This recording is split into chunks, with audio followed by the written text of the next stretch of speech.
पाठ्य पुस्तक स्पर्श गद्यखंड कक्षा नौवीं पाठ तुम कब जाओगे अतिथि। पाठ के प्रश्नोत्तर। प्रश्न पहला मौखिक। निम्नलिखित प्रश्नों के उत्तर एक दो पंक्तियों में दीजिए। प्रश्न एक, अतिथि कितने दिनों से लेखक के घर पर रह रहा है। उत्तर, अतिथि लेखक के घर पर 4 दिनों से रह रहा है। प्रश्न दो, कैलेंडर की तारीखें किस तरह फड़फड़ा रही है। उत्तर, कैलेंडर की तारीखें अपनी सीमा में नम्रता से फड़फड़ा रही है। प्रश्न तीन, पति पत्नी ने मेहमान का स्वागत कैसे किया। उत्तर है, पति पत्नी ने मेहमान का स्वागत प्रसन्नता पूर्वक किया। पति ने स्नेह से भीगी मुस्कान से उसे गले लगाया तथा पत्नी ने सादर नमस्ते की। प्रश्न चार, दोपहर के भोजन को कौन सी गरिमा प्रदान की गई। उत्तर है, दोपहर के भोजन को लंच की गरिमा प्रदान की गई। प्रश्न 5 है, तीसरे दिन सुबह अतिथि ने क्या कहा। उत्तर है, तीसरे दिन सुबह अतिथि ने कहा कि वह अपने कपड़े धोबी को देना चाहता है। प्रश्न 6, सत्कार की उष्मा समाप्त होने पर क्या हुआ। उत्तर, सत्कार की उष्मा समाप्त होने पर लेखक डिनर से खिचड़ी पर आ गए। निम्नलिखित प्रश्नों के उत्तर 25 से 30 शब्दों में लिखिए। प्रश्न 1, लेखक अपने अतिथि को कैसी विदाई देना चाहता था। उत्तर, लेखक अपने अतिथि को भावभीनी विदाई देना चाहता था। वह चाहता था कि अतिथि को छोड़ने के लिए वह रेलवे स्टेशन तक जाए, उससे बार बार रुकने का आग्रह किया जाए, किंतु अतिथि रुके नहीं, एक अच्छे अतिथि की तरह अपने घर चला जाए। पाठ 2, पाठ में आए निम्नलिखित कथनों की व्याख्या कीजिए। क, अंदर ही अंदर कहीं मेरा बटुआ कांप गया। व्याख्या, बिना सूचना दिए अतिथि को आया देख लेखक परेशान हो गया।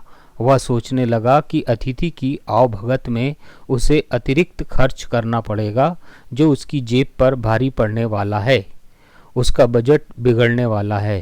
ख, अतिथि सदैव देवता नहीं होता, वह मानव और थोड़े अंशों में राक्षस भी हो सकता है। व्याख्या, अतिथि को देवता स्वरूप माना जाता है, किंतु जब अतिथि अधिक दिनों तक किसी के घर रुकता है, मेजबान के लिए पीड़ा का कारण बनने लगता है।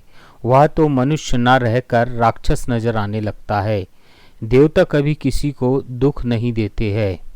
ग, लोग दूसरे के होम की स्वीटनेस को काटने ना दौड़े। व्याख्या है, जब अतिथि अधिक दिनों तक रुका रहता है, घर वापस नहीं जाता है, तो मेजबान के घर का बजट गड़बड़ाने लगता है, उसके घर की अशांति बढ़ने लगती है, पारिवारिक समरसता कम होती जाती है और अतिथि का ठहरना बुरा लगने लगता है।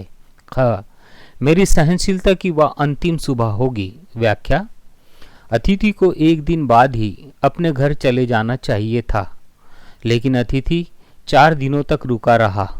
लेखक इतने दिनों तक चुपचाप सहते रहा, किंतु यदि 5वें दिन भी अतिथि नहीं गया तो अब लेखक सहन नहीं करेगा और गेट आउट कह देगा। एक देवता और एक मनुष्य अधिक देर साथ नहीं रहते। व्याख्या, लेखक कहता है कि अतिथि देवता स्वरूप होते हैं और देवता दर्शन देकर वापस चले जाते हैं, वे अधिक दिनों तक मनुष्य के साथ नहीं रहते। यदि अतिथि देवता होता है तो उसे उसी दिन या एक दिन बाद ही चले जाना चाहिए, अधिक दिनों तक नहीं रुकना चाहिए। निम्नलिखित प्रश्नों के उत्तर 50 से 60 शब्दों में लिखिए। प्रश्न 1, कौन सा आघात अप्रत्याशित था और उसका लेखक पर क्या प्रभाव पड़ा।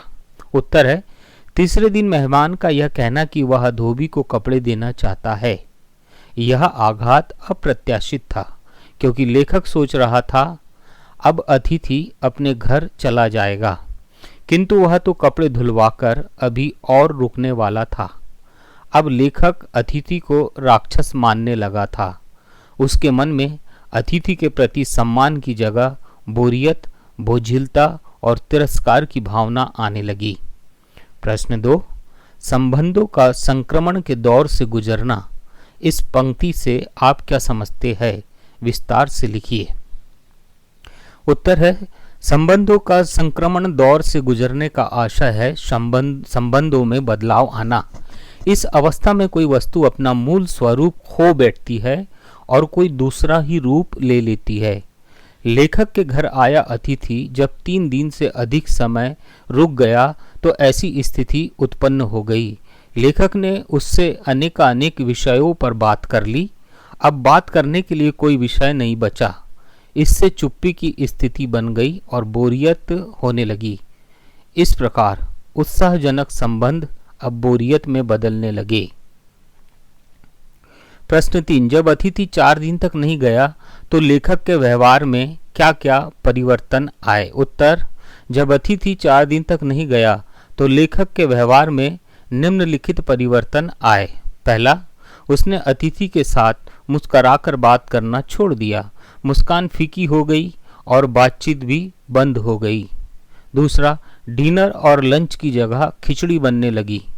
तीसरा, वह अतिथि को गेट आउट तक कहने को तैयार हो गया। उसके मन में प्रेमपूर्ण भावनाओं की जगह गालियां आने लगी। भाषा अध्ययन में पहला, निम्नलिखित शब्दों के 2-2 पर्यायवाची लिखिए। चांद, चंद्रमा, शशि, राकेश, मयंक। जिक्र, चर्चा, उल्लेख, वर्णन। आघात, चोट, प्रहार। उष्मा, गर्मी, ताप। अंतरंग, घनिष्ठ, भीतरी, नजदीकी। दूसरा, निम्नलिखित वाक्यों को निर्देशानुसार परिवर्तित कीजिए। ख, हम तुम्हें स्टेशन तक छोड़ने जाएंगे। नकारात्मक वाक्य, हम तुम्हें स्टेशन तक छोड़ने नहीं जाएंगे।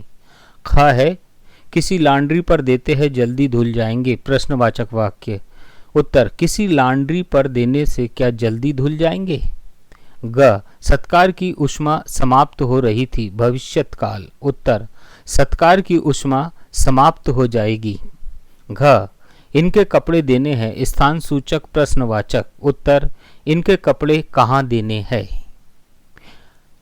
कब तक टिकेंगे ये? नकारात्मक वाक्य में बदलना है। उत्तर, कब तक नहीं टिकेंगे ये। धन्यवाद।